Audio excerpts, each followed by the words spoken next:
I'm Stephen J. Abramson. Today I have the great pleasure of interviewing these comedy geniuses, and it's for the Archive of American Television and the Writers Guild Foundation. This is David Pollock. This is Elias Davis. We are at the Writers Guild Foundation Library in Los Angeles, California, and today is January 14th, 2015. Boy, where did the time go? Roll it. So let's pick it up with, let's start with how you guys met. So, how did you guys meet? We met at CBS where we were both ushers. And I think Dave was head usher, and I was the assistant usher supervisor, which meant Dave worked for me. And we just got to know each other and appreciate each other's senses of humor. And soon after that, started to try writing together. What was the responsibility of an usher? Tours. Yeah. We had to conduct tours through Television City, and then be in charge of the audiences for the various shows that were emanating from TV City and other locations around the city where they did film shows. It was a miserable job because we would usher these important shows. The Judy Garland show was a show that was being done when we were there, a variety show. And important people would come to sit in the audience for her show, obviously. They're managers and agents and husbands. And if they didn't like the kind of seats they were getting, they'd be really upset and would let the ushers know that they wanted something better. And we were responsible for making sure that seats were held and all that. It was a tremendous amount of pressure. And so we were both, very happy when we got to leave and do other things. TV City was a CBS facility, correct? Yeah. Right. Were they all CBS shows done there, or were other shows done there? As I remember at the time, it was only CBS shows. I think in later years that changed, and now they're glad to take anybody who's doing a show. Yeah. Yeah, they were all CBS shows, and they were big shows. I mean, they were important shows, there were daytime shows, I guess, where we would have to answer the phones, but there were major variety shows, the Red Skelton show and Danny Kaye show. Yeah, Judy Garland, as I said. Art Linkletter's House Party was a show that was done every day. We must have ushered 800 Art Linkletter house party programs. Yeah. So for the benefit of all the pages and ushers out there today, how would you say being an usher impacted your career going forward? It exposed us to the business. It got us inside the building, but that was about it. There was no logical place, particularly if you wanted to do something creative, where you could go from being an usher. We've often joked about the fact that the policy then, as with many big companies, CBS would post job openings in the building upstairs. And we often remembered that, and we were always urged to pursue those jobs because they didn't want, you hanging around being an usher for, 25 years. So there was this job opening for videotape, I forget the Scheduling. schedule, yes, videotape scheduling. Yeah. Essentially what the job was, you sat upstairs in an office, wore a necktie, and you scheduled tape machines. You determined that on Tuesday the Red Skelton show would be taped on machine 15 and Art Linkletter on machine number 11. And that was the job. It was, a lot of people went out, applied for it. Neither Elias or I got the job. They paid $110 a week. And but that was typical. Or there might be an opening in the drapery department. Accounting. Or accounting, yeah. So it was, I guess it was technically a show business job being an usher, but not really. and it didn't really challenge any of our college degrees. I remember one thing that did inspire, the kind of thing that did inspire us. The Danny Kaye show was for us was a wonderful show. It was sort of I think it was sort of a child of the old Show of Shows with Sid Caesar And Caesar's Hour, too. In which fact, had similar writers. Yeah, some of the many writers of were the the same writers, similar and the same. The same. Yeah. And they would, and there would be a dress and an air every week. And between the dress and the air, the producer and director would sit in, the writers would sit in the bleachers, Yeah. where the audience would sit later, and they would talk about the various sketches and what needed to be done. And those writers would pitch on the fixing some of the lines and the jokes. And it just seemed like just an amazingly just a wonderful thing to be able to do. And we also, I remember this really pretty well, we would usher the Dick Van Dyke show. In the Valley? Was it in the Valley? It was actually a Desilu on Cahuenga. Yeah. So we would go over to Desilu Cahuenga, and that was a show that was done on film, 3-camera film it was called, and they had an audience. And before every show, Carl Reiner, who was the... Well, even before you get to Carl, we would have to hand out gift packets of Kent cigarettes and gift lighters, Yes. which were one of the sponsors. Which reminded us of why we didn't want to remain ushers. And Carl would introduce Bill Persky and Sam Denoff, who were writers and story editors, I guess, in those days, on the Dick Van Dyke Show. And I remember, and that was a wonderful show, which I'm sure we all know. And I remember thinking, clearly, those are the luckiest guys in the world. I mean, they get to go to work every day and put their hands in and their minds to work on this terrific, successful, funny, highly respected show. And similarly, going back to the Danny Kaye show for a second, even then we knew the writers on the Danny Kaye show were giant names: Mel Tolkien, Paul Mazursky, and Larry Tucker. Larry Gelbart was there at the time. Shelley. And Shelley Keller, all giants. Yeah, so it was just wonderful to see them at work and to think that maybe there's some way that we could, do something like that at some point. So when did you start? When did you start writing together? The only thing I remember, and tell me if I'm right about this, because we did talk about this, that was that sketch that we sat down and wrote that we gave to Shelley. Was that the first thing we actually?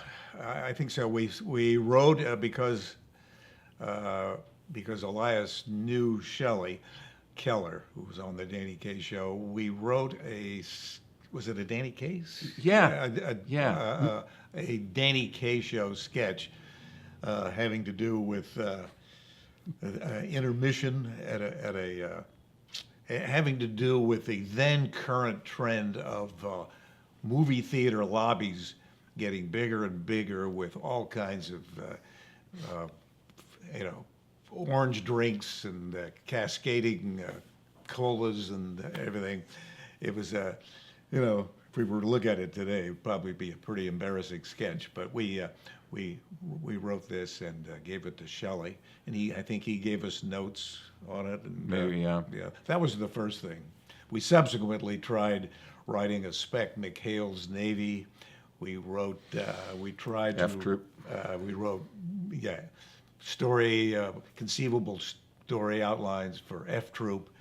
But we really were way in over our heads. We had no idea what we were doing, and nothing ever came of any of those. But I think that we sort of, for me, I think, and Dave Pollock, because he had come out of, from a family where his father was a writer, and sort of the whole business seemed a very natural place for him to be. I felt a little bit like a fish out of water there. And I do remember that I aspired to kind of do the kind of things that Dave did, which were to be funny a lot of the time. He's really a funny guy, and I liked that. And I liked the idea of writing, which Dave seemed to think was something that, we could do. And I took a class. Was the guy's name Ron Carver? That's Yeah. the name I remember. Yeah.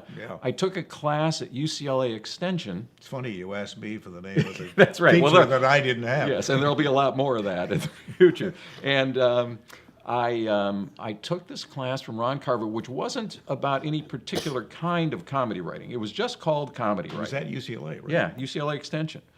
And I remember just basically writing jokes that I guess Carver gave us some idea of how to write jokes.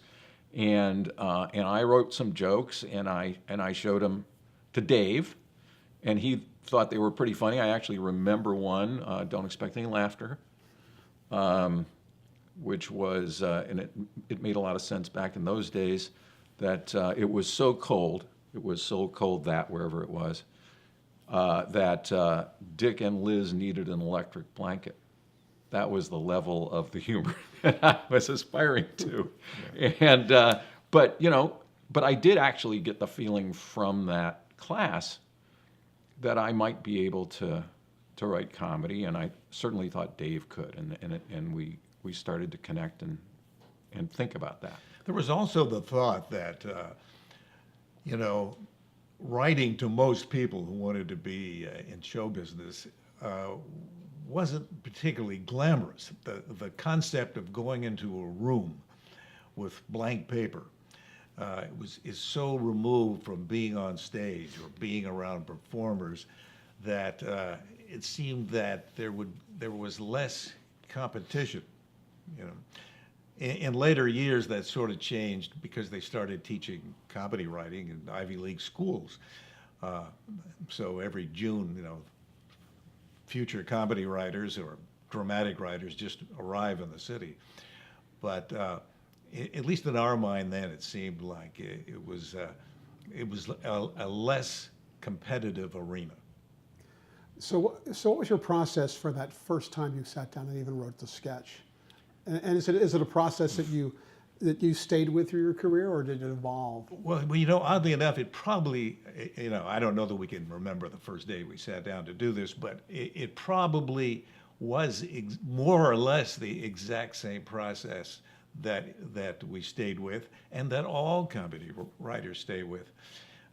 It's the very thing you see in the movies: two guys in a small room, two desks usually jammed together, a very unglamorous Spartan kind of setting, and just talking over each other and trying this, trying that, going backwards and forwards.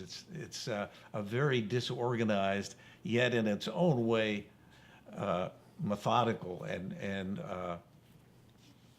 organized. Head-to-head writing. Yeah, just two guys, just what you imagine, just what anybody would picture.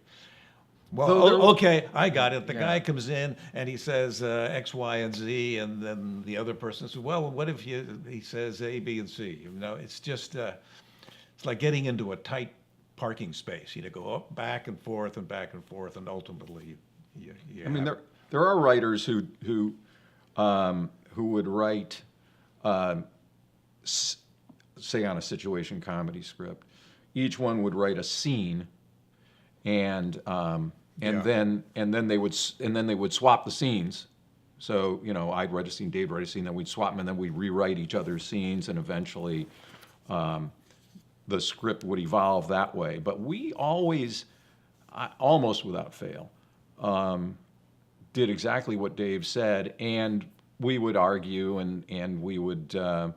And one would come up. This was a constant thing, and I'm sure all comedy writers do this. One would come up with a joke, and the other one would keep the joke, but somehow modify it a little bit so that it felt a little bit better, and then that would be agreed to. And we would one of us, which was 90% of the time, would be me, would sit behind the typewriter or eventually the computer. And eventually, pages would start to come out, and then you'd sit with the pages and go over those line by line, and rewrite them. So that's what we were comfortable with. So what was your first big break as writers? I think radio. Well, yeah, we were perhaps maybe one of the last comedy writing teams to come out of radio. When I was working in the newsroom at KNX, the CBS station in LA, Pat Buttram had an afternoon program. He had replaced Paul Condilis and Bob Grant, who had preceded them, a comedy team in the afternoon. And I would occasionally give him jokes. And Pat Buttram was, an old comedian and actor. He's most famous, I guess, for being Gene Autry's sidekick. And he had had a CBS radio show for years in the daytime for Double Mint Gum. And so occasionally I would give him jokes, and he made appearances on various variety shows, including the Ed Sullivan Show. And in November of 1964, right at the height of the Goldwater, Lyndon Johnson, I guess, presidential race, he was booked for an appearance, and he offered to, he said, if you want to write some stuff for me. So I called Elias, and we sat down and we wrote, I don't know, 6 or 8 pages, maybe more, of just political jokes, because it was the election was going to be in a few days, and gave them to Pat, and I think, am I right on this? We were going to be paid $500. $250, I think, but we thought that was each of. Oh yeah, we $250, but then when we got the check, it was made out to both of us for $125. Somehow he thought it, he sliced it in half from what we were expecting. Anyway, so that Sunday night rolls around, and because we had been ushers at CBS, and I was still working at KNX, we went into CBS here at 5 o'clock to see it live from New York, and he didn't do one of the jokes. He didn't do that. He aborted the whole monologue because booked on the same show was the Dave Clark 5 rock group. The audience was filled with teenage girls screaming their heads off. None of the jokes would work, so he just dumped the whole monologue and did other stuff. But that was the first paying job. And because there were all these kids and they were screaming and everything, and he didn't know exactly what to do. At one point, he just said, "I love the kids." And so incongruous. Yeah. Who else were you writing for or providing material to Well, in the Elias mid-60s? was through UCLA, knew a young protege, a young up-and-coming brilliant comedy writer named Ronnie Perlman. And I forget exactly how he found his way Bill to Dana. Yeah. Yeah, I don't know. To us, I don't know. I don't Yeah. know. We were friends. We were all sort of, one of the things I guess that's kind of true is that we did have friends who were doing what we were doing. They were aspiring to do something in the business and often to be writers. This guy, Ron Perlman, had a roommate. They lived right near UCLA. They had gone through UCLA film school and were friends, I guess, with Arnold, Yeah. another friend of ours. And so we would see each other. We would, there'd be parties or something. We'd go and we'd all talk. And I guess Ron knew that we And were. Perlman had found his way to the Beverly Hillbillies and was writing Beverly Hillbillies scripts. And somehow, if we knew, we've long forgotten, but also was writing material for Bill Dana, who was doing his Jose Jimenez character. And so Ron said, if we wanted, we could write some backup jokes, ghostwrite. We would get no credit, but he'd give us a few bucks. So we did do that. We wrote Jose Jimenez jokes for Bill Dana on both the Ed Sullivan Show and Hollywood Palace. And Bullfighter jokes. one routine was Jose the Bullfighter, one was Jose the Skin Diver. And they were just isolated jokes. Ron, integrated them into his monologue. And so that was the first, or I guess you'd say the second and third writing that we did for a network show. All jokes. Yeah. And you wrote for Sherry Lewis too, right? Yes. How different was that? I mean, because she had a little lamb chop character. Yeah, and all we that. wrote Lamb Chop. This was nightclub material. Okay. That Elias had worked with Saul Turtletop on a special called Yeah, Go. we're sort of going ahead. Yeah, Yeah. that by that time, we had. By that time, we were both members of the Writers Guild, and I had been producing rock and roll dance shows for a guy named Al Burton, and I mean, there's a lot here. We'd gotten an agent as a result of this, and so so Sal Turtletop was a guy that I had actually by that time written with, and he needed, I guess, material for Sherry. He was regular he writer knew for that, Sherry Lewis. I mean, he was knew, Sherry's friend.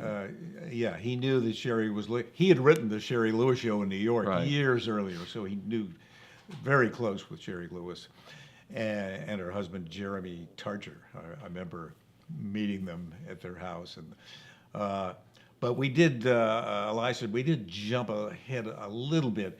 In 1965. Bob Crane, who was then the morning disc jockey at KNX, was leaving to do Hogan's Heroes, and they brought in another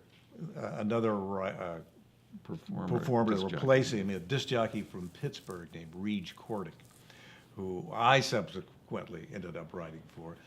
But Cordick couldn't get out of his contract in Pittsburgh for like 9 months or something, so they put together two announcers at KNX, Mel Baldwin and George Walsh.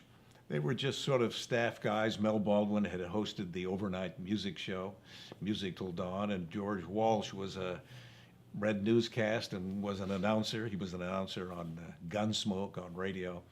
And they were pretty funny. They did jokes and little routines, and they hired us because I was then, or I had just, I don't know if I'd left KNX. I think I was still there, so I was just like, I was under the roof, somebody they could just tap. And we were hired to write material for them for this 4-hour morning show from 6 to 10 every day, every morning. So we did that for, I guess, for the entire 6 months that they were on. And we should note that was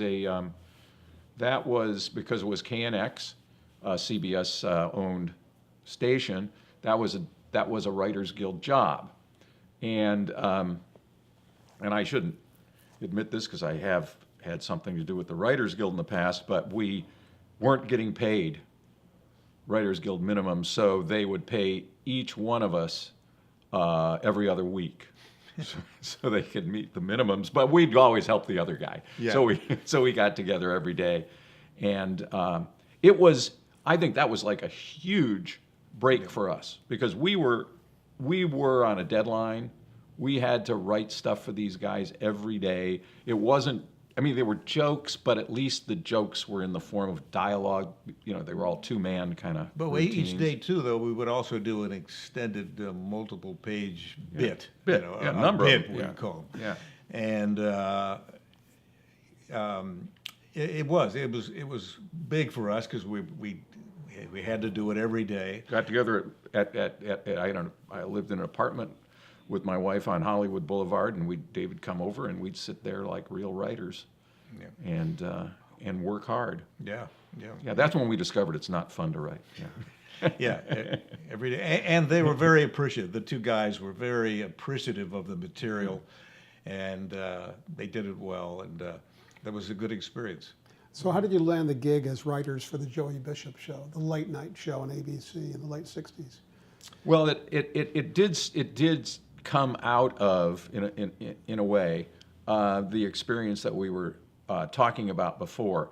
That Dave and I were trying hard to write a lot of things, and because of my having worked for Al Burton as a dance show producer, and I guess he thought I was an amusing guy or something, he hired me to write with two established, going back now to Sal Turtletop, two established TV writers, Sal Turtletop, the father of John Turtletop, the director, and Bernie Orenstein. And these guys were successful, and one of them had worked on the Hollywood Palace. I mean, they'd done a lot of work. And this was called The Go Show, and it was a 1 hour, I think, ABC special.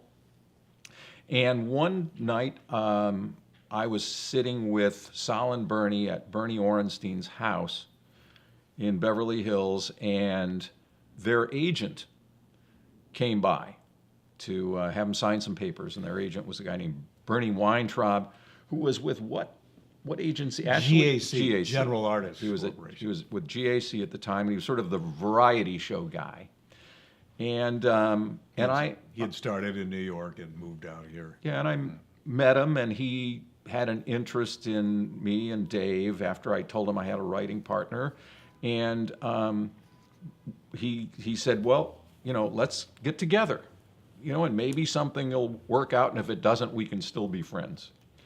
And Dave and I went to see Bernie, and he said, if you could write anything, if you just, we had very high standards in those days. He said, if you could write anything, what would it be?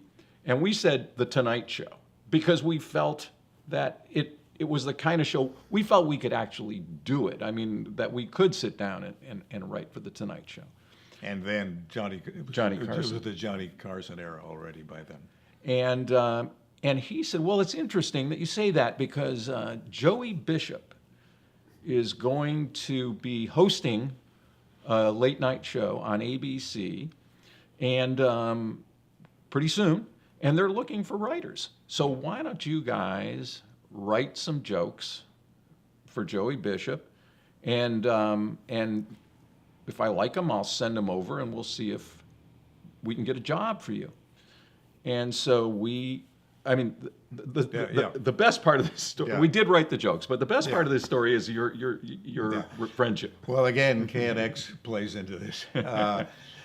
While I had worked there, I had become friendly with a guy named Roger Gallagher, who was another sort of a staff announcer, disc jockey type. He had been a part of a comedy team years earlier in New York on WMCA with a partner, Joe O'Brien, Gallagher and O'Brien. They were on in the morning in New York.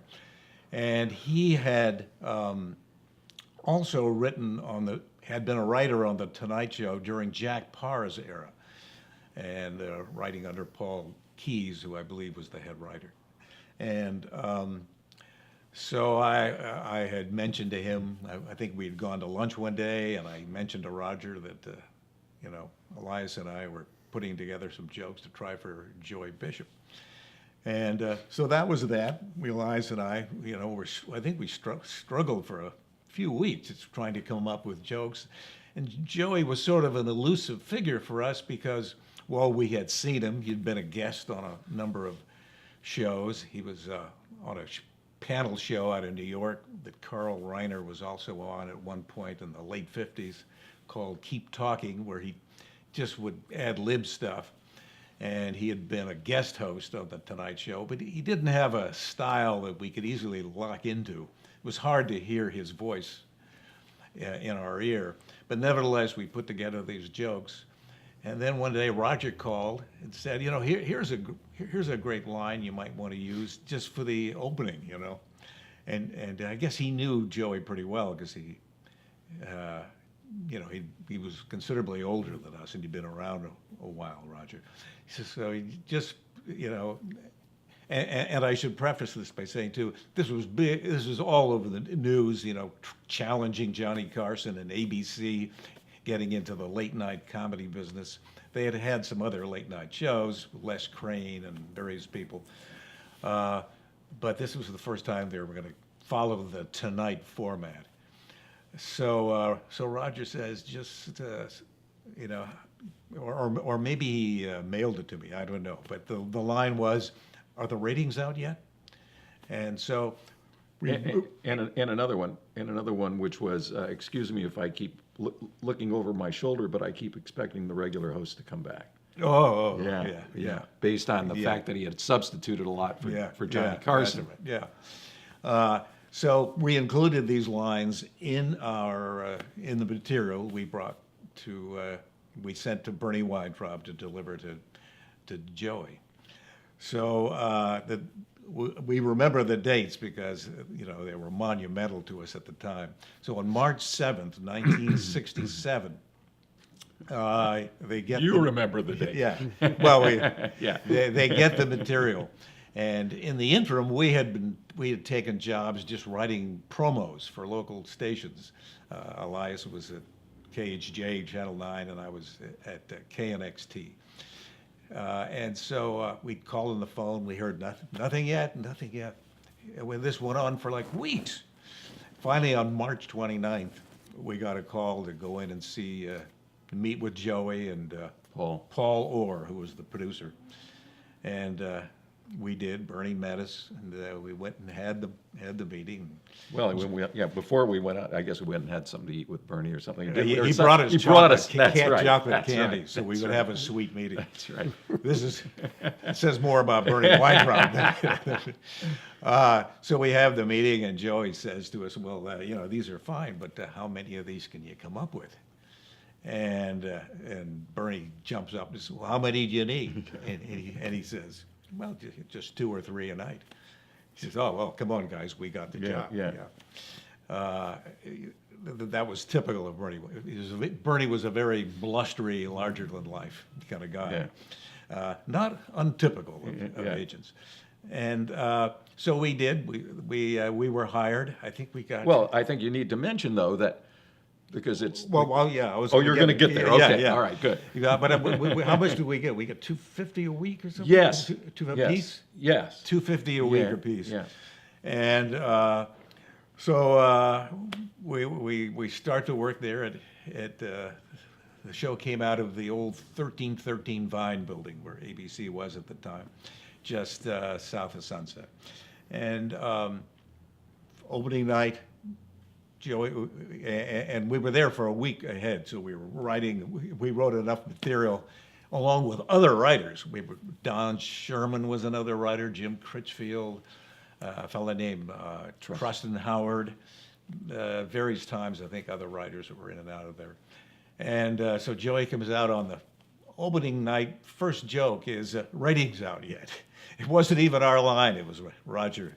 So in effect, and I think he probably used the other line too. Yeah, and Paul Orr had said, I mean, this is the part that I always remember. Paul Orr had said to us in that very first meeting before Joey came in to say hi, that he had loved those 2 jokes. I mean, he specifically brought them out. So it was clear to us, and those I think might have been the jokes he did of ours the first night. He might have done more, but it was clear to us that if we hadn't listened, and if we hadn't taken the joke that somebody had handed to us, you know, as a gift and used it, we probably wouldn't have gotten this job that was so important to us. Yeah.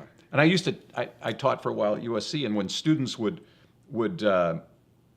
pitch on each other's scripts, and somebody would feel like, I'm not going to take that joke and put it in my script before somebody else, but, you know, because somebody else came up with it. I always point out that's a lot of what the business is. You know, there are a lot of people who are pitching on your stuff, and you got to use it. Yeah. So that was great. Yeah. That was great. Yeah. Is there a writer's room as such on a late night show like this? No. Or No, do people just no. submit separately? Yeah, or- it was all monologue. Joey didn't do sketches. He only did a monologue.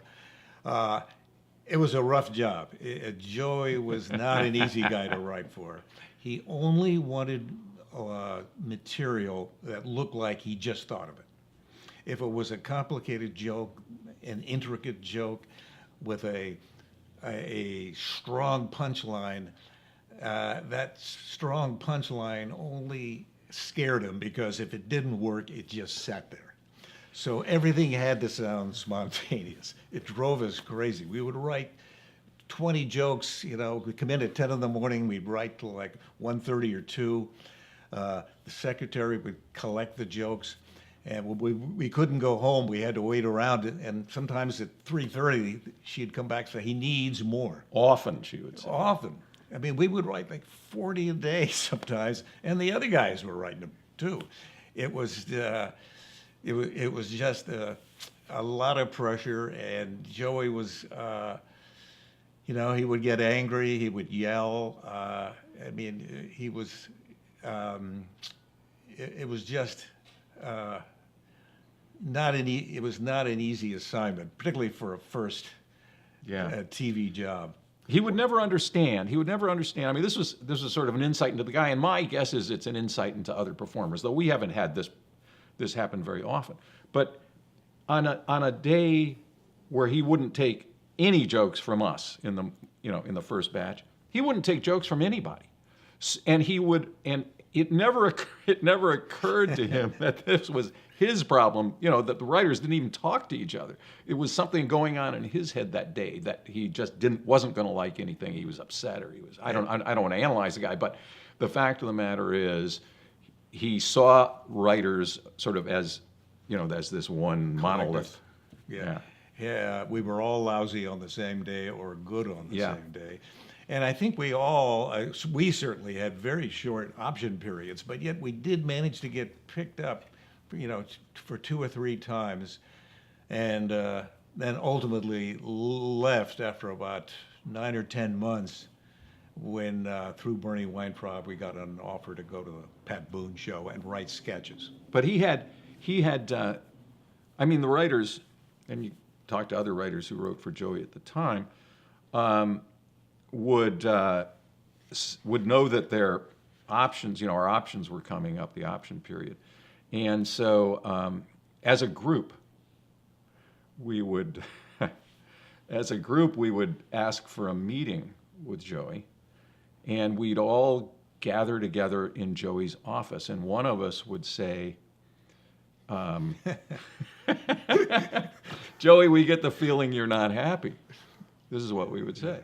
One person would say that, and that would begin a tirade about, using language we probably shouldn't use, but he would be very upset with us, and he would say that, he was paying us a tremendous amount of money, which I think probably wasn't true, and that and for all that money, he couldn't get one decent joke. And we'd say, gee, we're really sorry. We would never argue with him, or we would say we're really sorry. And then, tails between our legs, we would go out, and then we'd all get picked up. And we sort of put together the idea that this was that once he'd done that, and maybe there was a certain amount of guilt, that the next step was to say, all right, hire them back. Just to give you an example, of the fact that he wanted everything to sound like he just thought of it. We've always used this as an example. A line that he would use often is when he would come out and the audience is still applauding. The opening line would be, "Ushers, Miller High Life for everybody." Miller High Life happened to be one of the advertisers on the show. It's not a joke. It's a sentence. That's all it is. But the momentum of the applause would trigger a laugh, and that was all. Another example was Regis Philbin was his announcer on the show, and he would stand next to Regis and say, "Here we are, True Blue and True Green," which were cigarettes at the time, which were also sponsored. Again, it's just a sentence, but he knew it would get a laugh.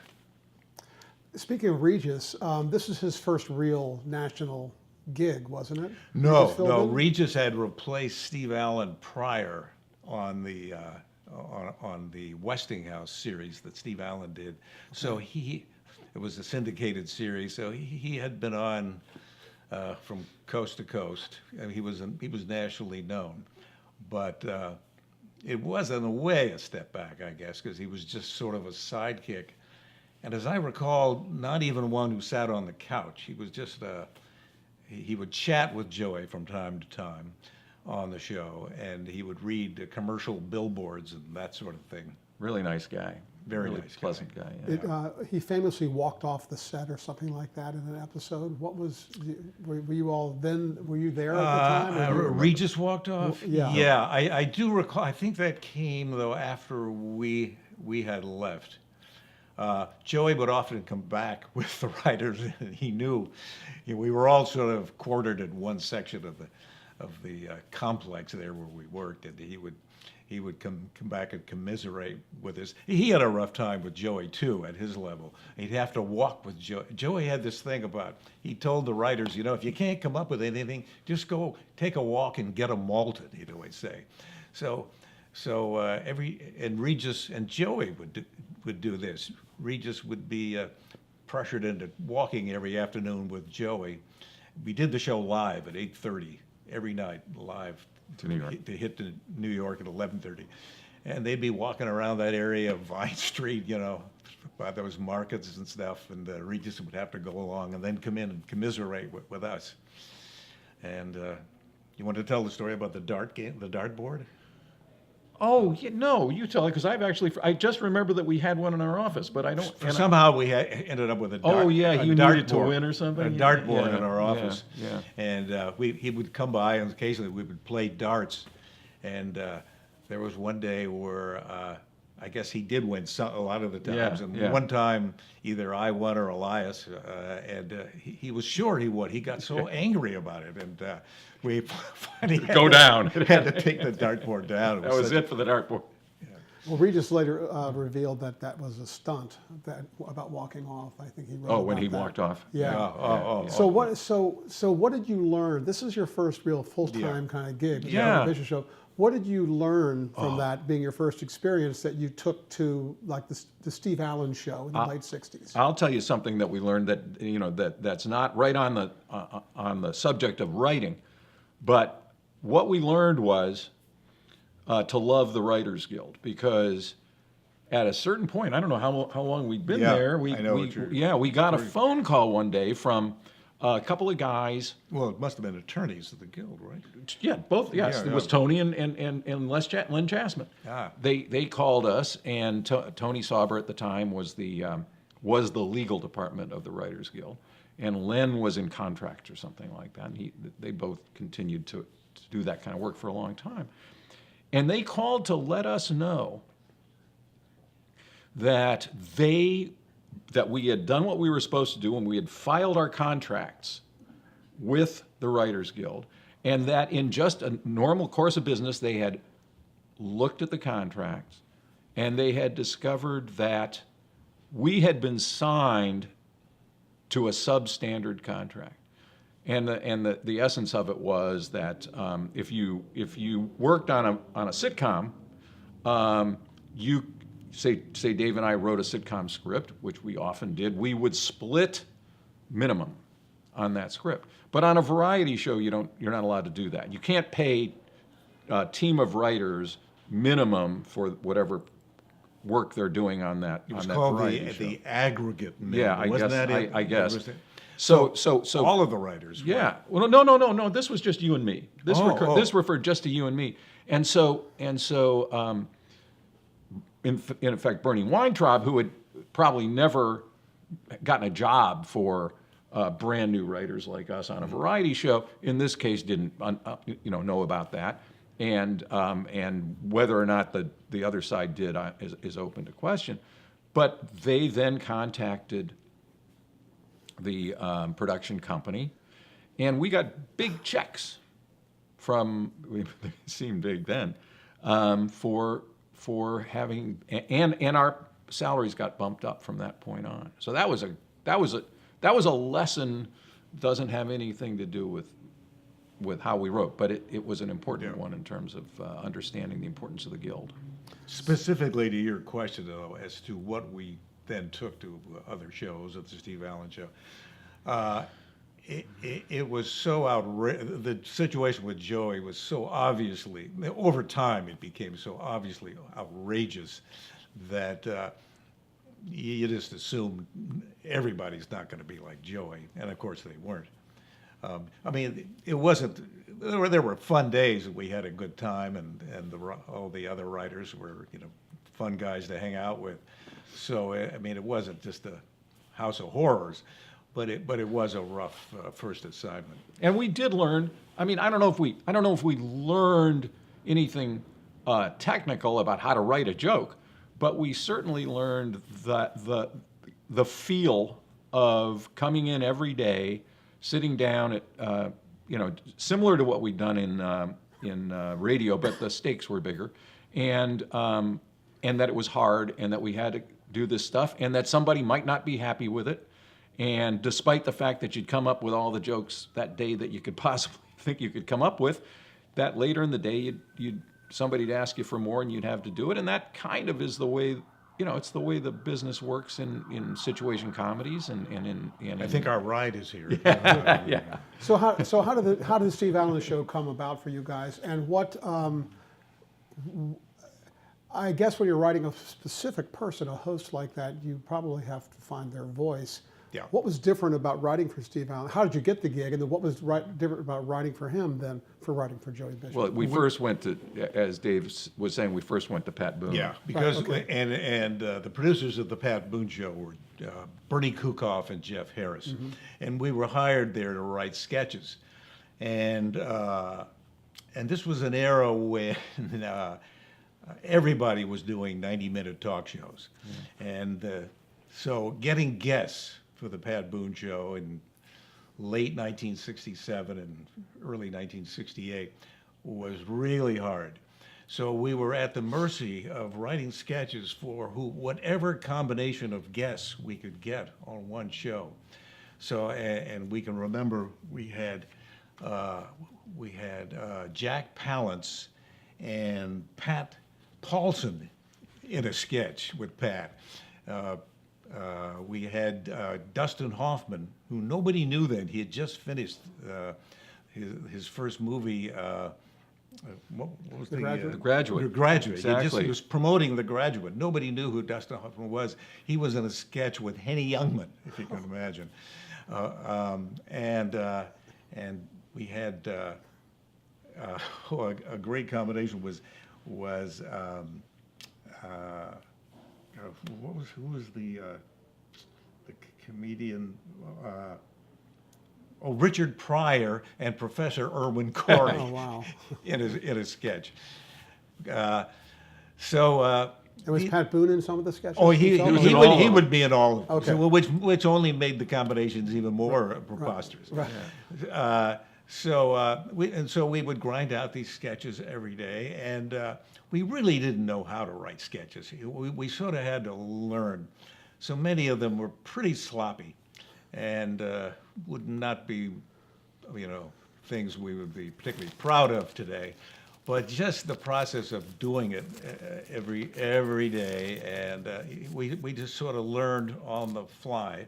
And Bernie and Jeff. Bernie and Jeff were they were very patient with us, and they were very knowledgeable about this, about how to do a sketch. And they would say, well, you can't just go from joke. That's basically what we were doing. We were just going from joke to joke, and we didn't know how to put It's like we're doing here. Yeah. We do, sketches had to have a certain progression to them, and they had to have a middle and hopefully pay off at the end, and come out of emotion and attitude.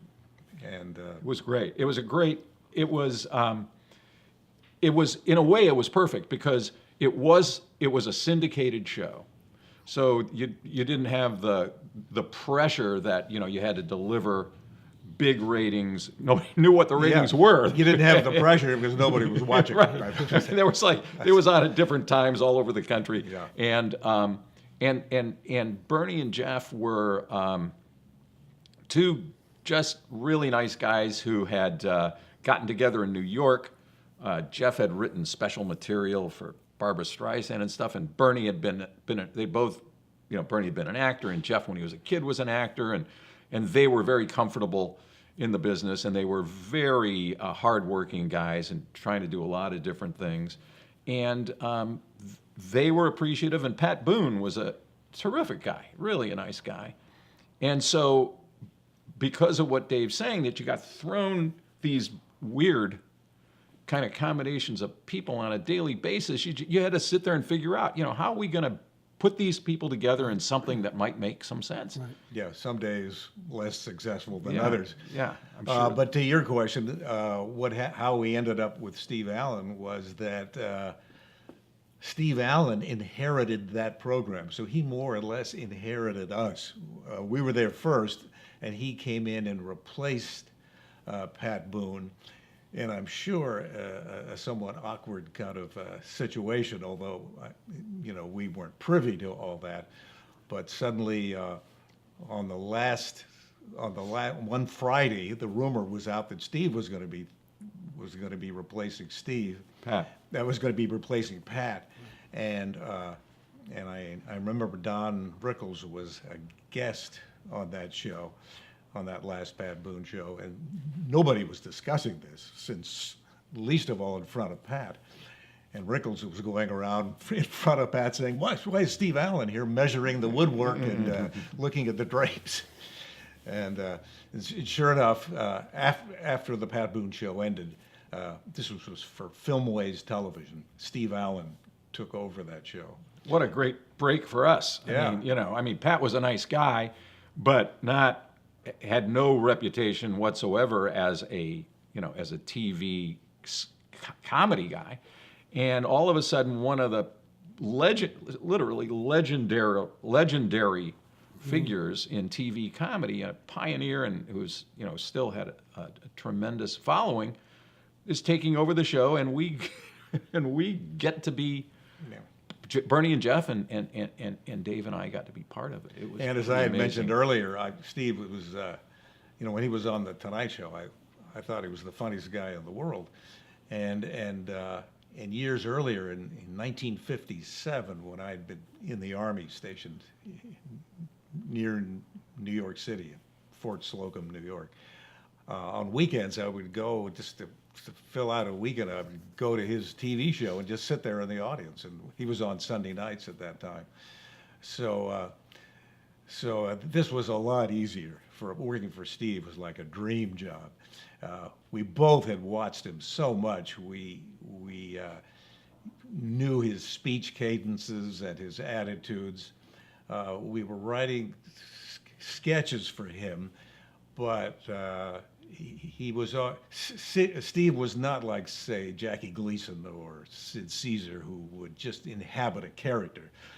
Whatever part Steve played in a sketch, whether he was a cowboy or a chef or whatever, he was always playing Steve Allen. The fun was it was Steve doing it. So he was very, we were still learning, and a lot of I've always felt it was a shame we ended up with Steve so early. We probably could have done a lot of that stuff a lot better years later. But some of it was a little ragged. But Steve never seemed to care. We'd bring the sketches right to him in his dressing room.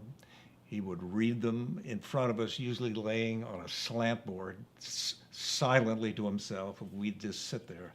He'd go. And he would just be reading. He'd never say, great, funny. He would just read it quietly and just go, as Elias said, It's something he liked. And I would always try to gauge the angle of his eye on the page to try to figure out what line he was reading, never successfully. But he just seemed happy with everything. Did he get involved in the writing, or did he just take it? Not and then once. Did he make it his own just by how he performed? That was sort of a good way to put it. I guess we would like to think that we made that easier for him by trying to capture his. He was easy for us to write for. Or bring it to life, maybe. We heard him in our ear Yeah. for years. Yeah, I had Elias watched the and- Westinghouse show, and when I was in college at UCLA, And you had gone to one of those shows in New York I'd too. gone to one of those shows in New York. He was such a presence in that era that it was easy for us to pick up not only the cadence of his voice, but his attitude, how he would react to things. But I've always told people, and I've always felt that that was the show where I laughed the hardest of any show I was ever on, but not in anything we wrote, just stuff Steve ad-libbed on his own. Did he rehearse, or was it pretty much? There would The be a sketches- rehearsal of a sketch. Very flimsy, though. It was a cheap budget. We taped 2 90-minute shows a night. So one at 6:30, one at 9:30. So, 3 nights a week, was it? yeah, 3 nights a week, so 6 shows a week. And I read that he didn't really give away the punchline in rehearsal. Is that- Yeah, That's correct. Tell me That's about true. that. Yeah, in all rehearsals, and I had noticed this as a kid going to those shows in New York, and it certainly was true with us. In any rehearsals, when he would come to the punchline, he'd just do double talk. Yeah, and a crowd and a fireman and a fire alarm, and that was so you never heard the punchline. The rehearsals weren't that funny. He always wanted the crew and particularly the band to hear the jokes the first time on the page. That was his main concern, was getting laughs, and he knew if the band had heard the jokes before, the laughs wouldn't be as good, and he knew musicians in particular were great laughers. And he also used to say to us, about the only thing he ever said about the material was this, take a pencil, put a little black dot where you think the laughs are going to be. Well, and he'd also want us to laugh. Oh, yeah. Yeah, that's true. He would, he was pretty straightforward about that. We were out there and we were on the stage. Which meant to goose the laughs, with the audience, to start laughing first. Yeah. And many a time, Steve would be, during a commercial break, he would be backstage in a costume, so he couldn't come out, and the costume was a funny reveal, so he didn't want to be seen, but it would occur to him that this sketch might be weak, and that we should goose those laughs. So he couldn't yell that to us, obviously, the audience, so he would just say, "Dave and Elias, your work's cut out for you." And we knew what that meant.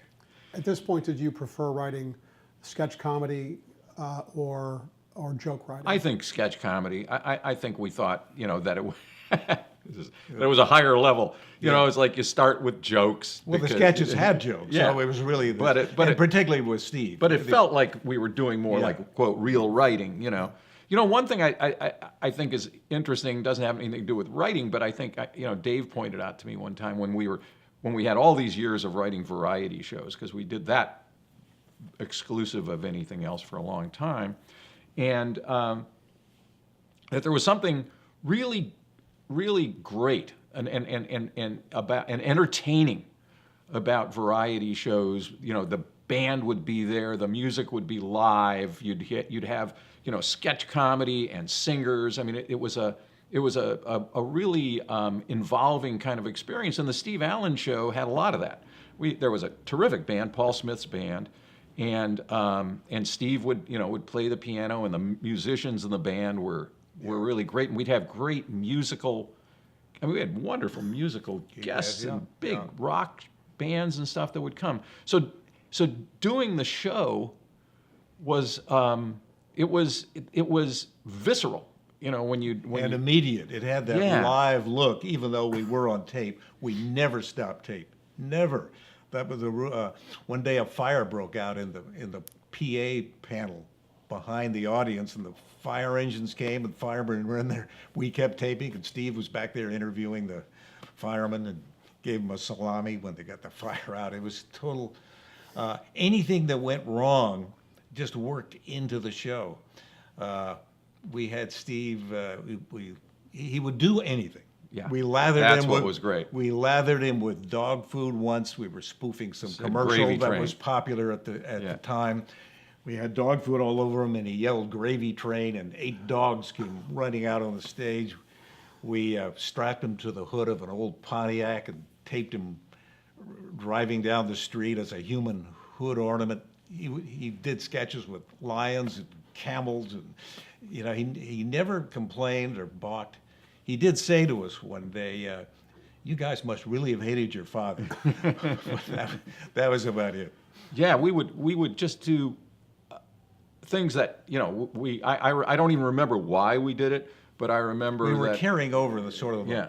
Remember Jeff? when he had yeah. started on the Tonight Show. I remember Bernie Kukoff in the audience in the front row one time, and I. Porta shower. Yeah, what was that? Was that like a commercial or something? You know, Yeah. taking a shot right in the audience, you know, and then having a shower thing, and he's singing. You wouldn't and he have to was go lathering home to freshen up with a shower. Yeah. with a porta shower. Yeah. So we would just love doing that kind of stuff. Steve would lead the audience out. We do things. We also, the other thing we did, which I think Steve knew we were doing and pointed out to us one time, was that we would want to make sure that he was in the proper frame of mind when we would have women on the show whose job was to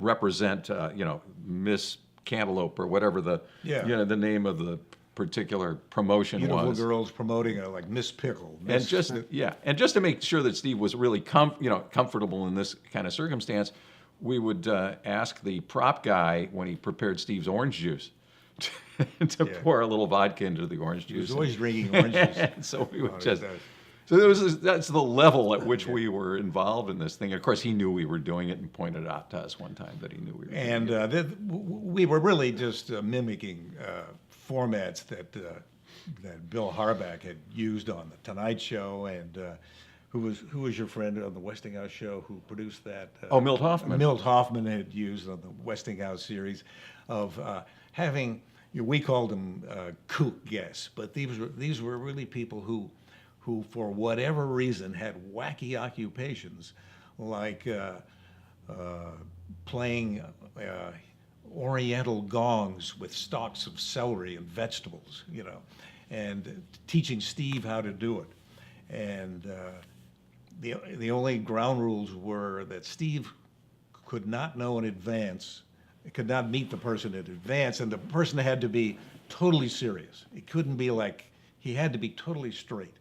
And just the lunacy of the thing and Steve's, you know, comedic instincts always made those segments work. Were these real people or actors? Real No, people. no, Oh, no. they're There's real. people who did this. You know, we looked at an old kinescope of a Tonight Show and saw a guy teaching a cigar maker in New York, teaching him how to roll a tobacco leaf into a cigar, and it was hilarious. The big hunk of tobacco, Steve trying to roll it. So we just stole same it. thing. We got a guy here to teach him, and it just worked like a charm.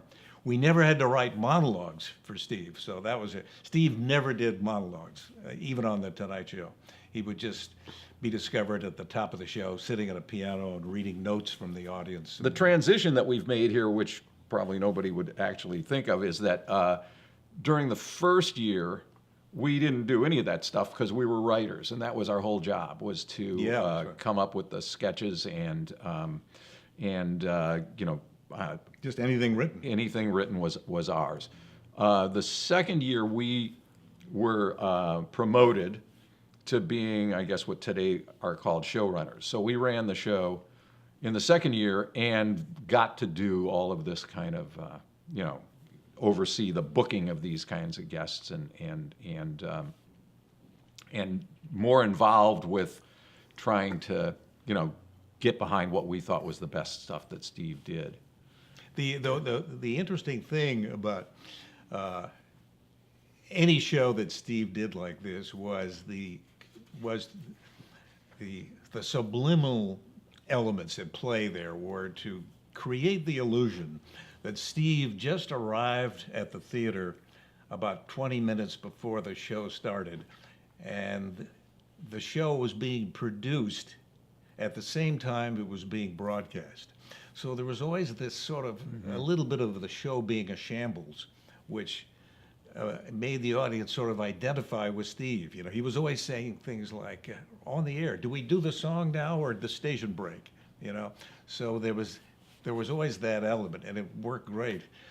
And we always tell the story about a time where we had it planned where Steve is doing a number on the piano, and then he's going to take a hand mic and go into the audience. And during the piano number, the hand mic was on the piano for him to grab. And while he's playing, we noticed that the cable to the mic had become entangled in the leg of the piano. So we knew, he's not going to be able to run down there, obviously. So Bill Martin, nice guy who was our associate producer, started to crawl out under the cameras to free that, and we grabbed him because we knew whatever would happen would be funny. And Bill reluctantly didn't do it, but Saw it as his job. saw it as his job, yeah. So sure enough, Steve takes the mic and he pulls him back. And so he just keeps talking like nothing's wrong. And he's down on his hands and knees under the piano, untangling things. And of course, it's getting more tangled. And he's going on like nothing is, like nothing is wrong. And this audience is howling. Very, very, very good at that. One time, I mean, just as an indication of what we could do or what we had what we did and the kind of guy Steve was, he was, as we all know, a pretty good piano player, and he loved to play piano with the band. And but he also fancied himself a trumpet player, and he really was not a great trumpet player, and I think he knew he wasn't a great trumpet player, but he still liked to get that trumpet up to his lips and try it. And one time we went out to the audience before the show, and Dave said, Steve's going to. I mean, we actually said this to the audience of the Steve Allen Show. Steve's going to be playing a trumpet solo during the show, and we don't think he's that good a trumpet player.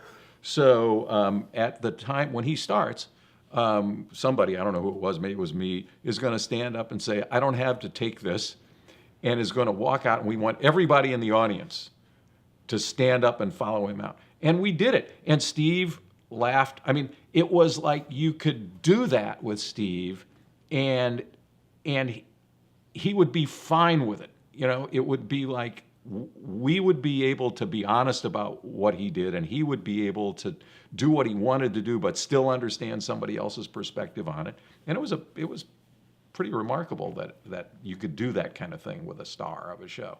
And the other thing I wanted to mention is that Dave, and you could talk about this a little, I just remember that there were times, or do I not remember correctly, when you would, for some reason, have a reason to point out to Steve things that he'd done in the past that he'd totally forgotten about. Do you remember that?